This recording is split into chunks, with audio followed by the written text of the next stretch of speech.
Content optimisation की तरफ मैं आता हूं तो क्योंकि जब हम हेडिंग से क्लियर हो चुके हैं जी, हमारे पास हेडिंग सिलेक्ट हो गई पूरी, हमने देख लिया भाई ये हेडिंग है हमारे पास, अब शुरू होता है कंटेंट। ठीक है ना। अब आपके पास होम पेज हो, कॉन्टैक्ट्स का पेज हो, अबाउट पेज हो, सर्विसेज पेज हो, कुछ भी हो, हेडिंग के बाद आती है कंटेंट की बारी। आपने कंटेंट को किस तरह से लेना है, ठीक है ना, इस पर बात करते हैं। अब एकदम से यूजर ने पेज खोला, digital marketing course in Karachi, वो कोर्स के बारे में पढ़ना चाह रहा है, उसके अंदर हेडिंग भी क्लियर हो गई भाई, एकदम जैसे कंटेंट को देखा, कंटेंट के बाद उसको इतना बड़ा पैराग्राफ दिख गया अचानक से, काफ़ी लेंथ आ गई पैराग्राफ की, भाई पूरा भाई डिजिटल मार्केटिंग ये होता है, ये होता है, उसमें ये मॉड्यूल है, ये आउटलाइन है, ये चीज़ें, तो इस तरह से पूरा पेज आ गया, तो वो यूज़र देख के भाग जाएगा, वो स्टैंड ही नहीं कर पाएगा क्योंकि वो समझ में नहीं आ रही। तो कंटेंट ऑप्टिमाइज को कुछ इस तरह से करना है कि यूज़र को बिल्कुल भी जो है ना देखने में इजीली रहे कि भाई ये 4 लाइन का, ये 3 लाइन का पैराग्राफ आ गया, फिर कुछ चेकलिस्ट आ गई, कुछ जो है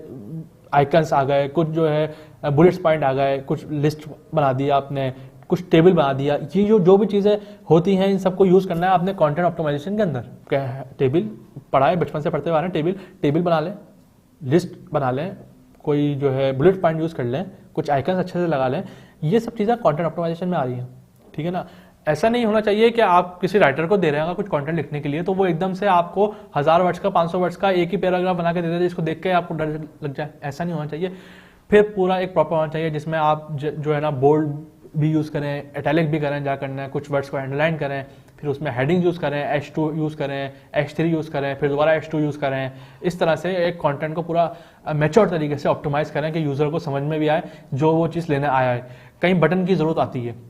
अब मैं अगर डिजिटल मार्केटिंग कोर्स सेल करना चाह रहा हूँ या बाय करना चाह रहा हूँ, वेबसाइट जो है वो सेल करना चाह रही है, मैं बाय करना चाह रहा हूँ, तो मुझे बटन भी चाहिए होगा जहाँ से मैं ऑन क्लिक करके उसको बाय कर सकूँ। अब मैं लिख लिया digital marketing course in Karachi, website में चले गए, सब जगह कंटेंट बटन सबसे एंड में,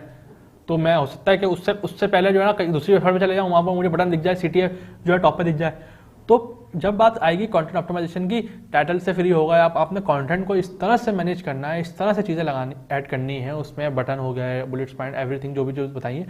कि यूज़र को देखने में मज़ा आए।